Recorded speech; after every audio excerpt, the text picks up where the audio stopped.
Whew.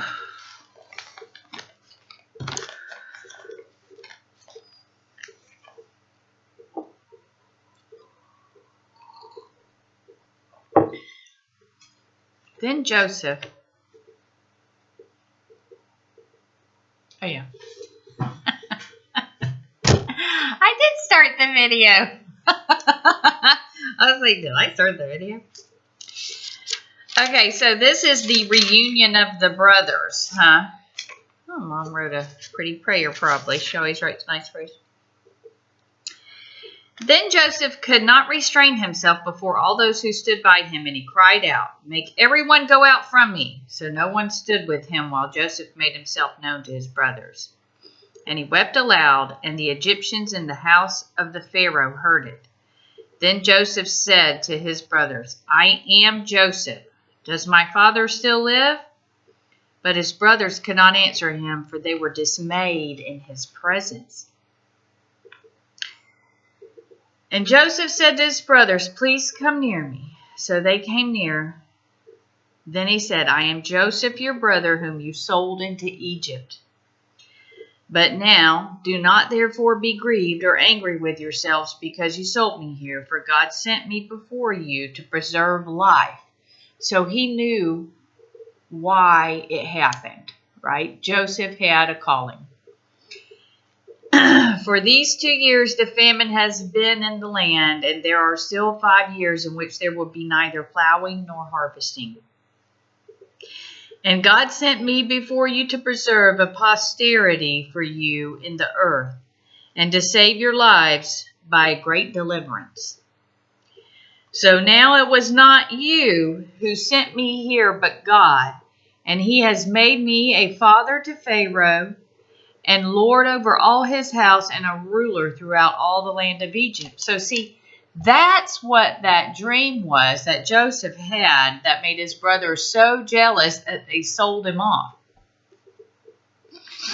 "Hurry and go up to my father and say to him, 'Thus says your son Joseph, God has made me Lord of all Egypt. Come down to me, do not tarry. You shall dwell in the land of Goshen, and you shall be near to me, you and your children, your children's children, your flocks and your herds, and all that you have. There I will provide for you, lest you and your household and all that you have come to poverty, for there are still 5 years of famine. And behold, your eyes and the eyes of my brother Benjamin see that it is my mouth that speaks to you.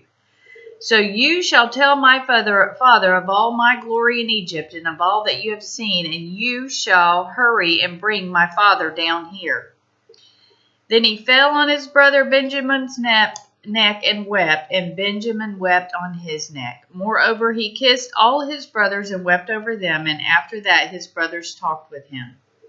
Now the report of it was heard in the Pharaoh's house, saying, Joseph's brothers have come. So it pleased Pharaoh and his servants well. And Pharaoh said to Joseph, 'Say to your brothers, do this, load your animals and depart. Go to the land of Canaan. Bring your father and your households and come to me. I will give you the best of the land of Egypt, and you will eat the fat of the land. Now you are commanded to do this. Take carts out of the land of Egypt for your little ones and your wives. Bring your father and come. Also do not be concerned about your goods, for the best of all the land of Egypt is yours.' Then the sons of Israel did so, and Joseph gave them carts according to the command of the Pharaoh, and he gave them provisions for the journey. He gave to all of them, to each man, changes of garments, but to Benjamin he gave 300 pieces of silver and 5 changes of garments. And he sent to his father these things, 10 donkeys loaded with the good things of Egypt, and 10 female donkeys loaded with grain, bread, and food for his father for the journey. So he sent his brothers away, and they departed, and he said to them, 'See that you do not become troubled along the way.' Then they went up out of Egypt and came to the land of Canaan, to Jacob their father. And they told him, saying, 'Joseph is still alive, and he is governor over all the land of Egypt.' And Jacob's heart stood still because he did not believe them. But when they told him all the words which Joseph had said to them, and when he saw the carts which Joseph had sent to carry him, the spirit of Jacob their father revived. Then Israel said, "It is enough, Joseph my son is still alive. I will go and see him before I die." Whew, makes me almost cry, because we get so angry at one another. This was an act of God. But if you think about all the times that people get angry at their families, right?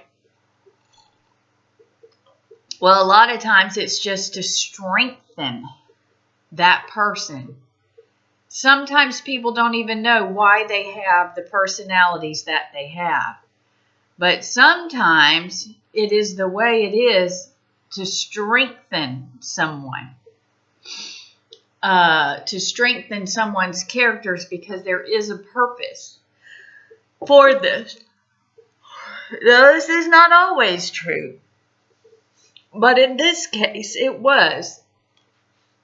And that's why God always says, no matter what you go through, He is with you, and to focus on Jesus and pray to Jesus, and He will take care of the judgment, right? It's very hard for us. Hard for us not to stay angry with people. I know I struggle with it.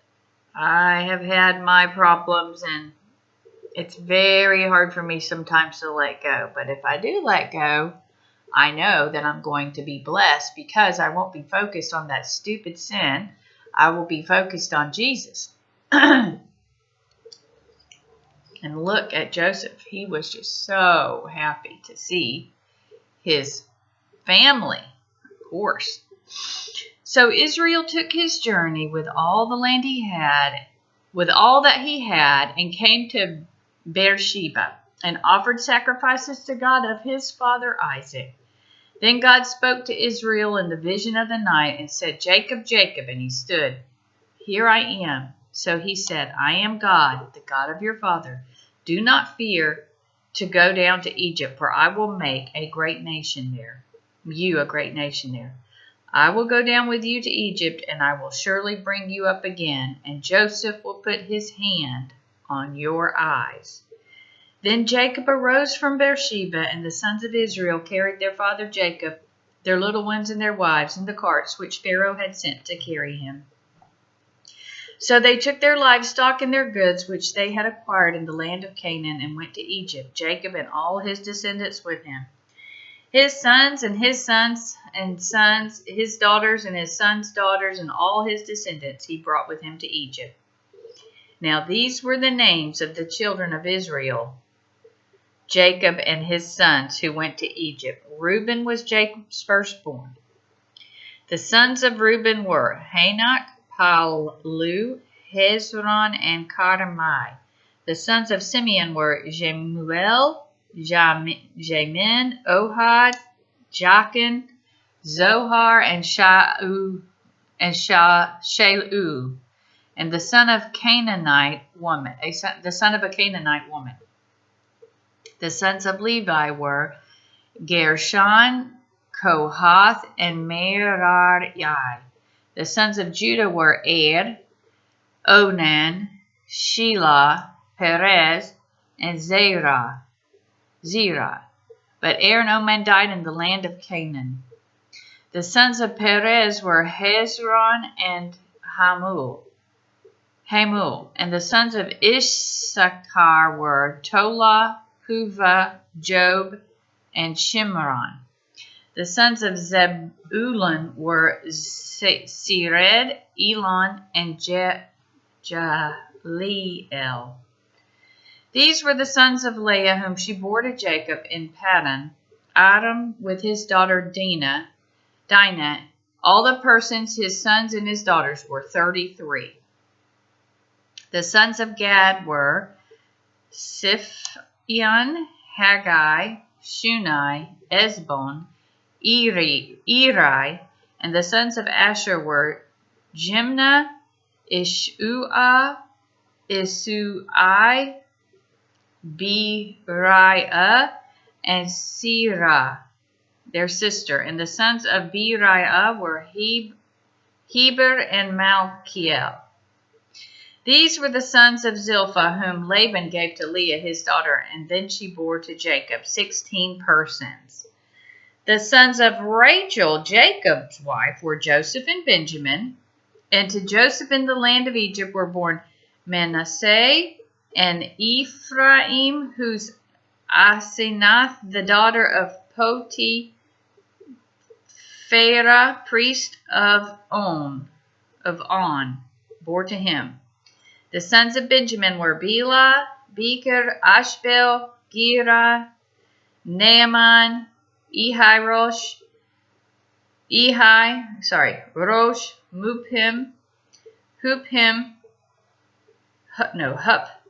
and Ard. Muppim and Huppim. These were the sons of Rachel who were born to Jacob, 14 persons in all. The son of Dan was Hushim. The son of Naphtali were Jaziel, Gunai, Jezer, and Shelim. These were the sons of Bilhah, whom Laban gave to Rachel his daughter, and she bore these to Jacob, 7 persons in all. All the persons who went with Jacob to Egypt, who came from his body, besides Jacob's sons' wives, were 66 persons in all. And the sons of Joseph who were born to him in Egypt were 2 persons. All the persons of the house of Jacob who went to Egypt were 70. Then he sent Judah before him to Joseph to point out before him the way to Goshen. And they came to the land of Goshen. So Joseph made ready his chariot and went up to Goshen to meet his father Israel. And he presented himself to him and fell on his neck and wept on his neck a good while. And Israel said to Joseph, "Now let me die, since I have seen your face, because you are still alive." Then Joseph said to his brothers and to his father's household, "I will go up and tell Pharaoh and say to him, my brothers and those of my father's house who were in the land of Canaan have come to me. And the men are shepherds, for their occupation has been to feed livestock, and they have brought their flocks, their herds, and all that they have. So it shall be when Pharaoh calls you and says, 'What is your occupation?' that you shall say, 'Your servant's occupation has been with livestock from our youth even till now. But we and also our fathers, that you may dwell in the land of Goshen, for every shepherd is an abomination to the Egyptians." So why shepherds were an abomination to the Egyptians? Probably because Jesus is the good shepherd, right? And but that's more of a what is it called? Prophecy. Okay, so tomorrow it's going to be 47 and 48, and then it'll be 49 and 50, and we will have finished the very first book. Then we go to Exodus. How long is Exodus? I don't think it's quite as long. It's pretty long though. Nope, it's only to 40. So there you go. Have a good day.